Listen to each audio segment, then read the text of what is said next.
ഇപ്പോൾ നമ്മുടെ സാംസ്കാരിക ഇന്നോവേഷൻ നടത്തി കഴിഞ്ഞപ്പോൾ ഇവിടുത്തെ ഭൂരിഭാഗം ക്രിസ്ത്യൻസ് അവരുടെ കൂടെ അവരുടെ ഒരു റലത്തിൽ പെടാൻ വേണ്ടി പാടുപെട്ട് അങ്ങനെ സവർണ ആധിപത്യം നേടിയിരുന്നപ്പോൾ അവരയിത്തമുള്ളവരായത് കാരണം അവരും അവരുടെ നിലവാരവും വലിയ നിലവാരമായിട്ട് നമ്മൾ മനസ്സിലാക്കുകയും സുവിശേഷത്തെ വീണ്ടും ആര്യവൽക്കരിച്ചു.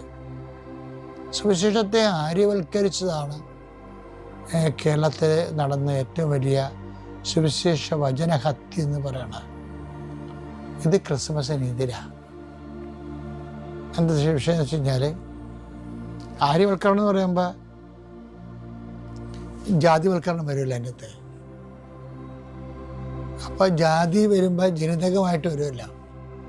അപ്പം അത് ആ വിഷയം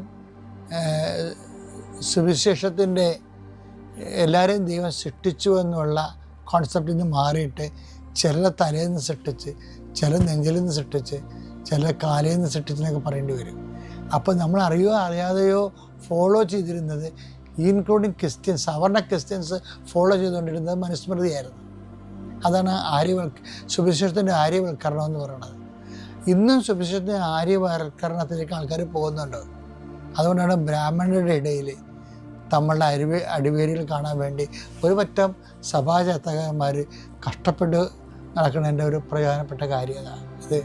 അത് സുവിശേഷം വരുത്തണ ഡാമേജ് എന്ന് പറഞ്ഞാൽ ചെറിയ ഡാമേജൊന്നുമല്ല, വലിയ ഡാമേജാണ് വരുത്തണ. അതിനൊരു സെമിനാർ തന്നെ ഒരു 90-കളിൽ നടന്നിട്ടുണ്ട് ഇവിടെ.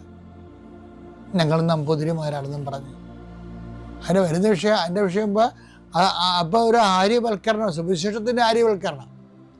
ദൈവം മനുഷ്യനെ സൃഷ്ടിച്ച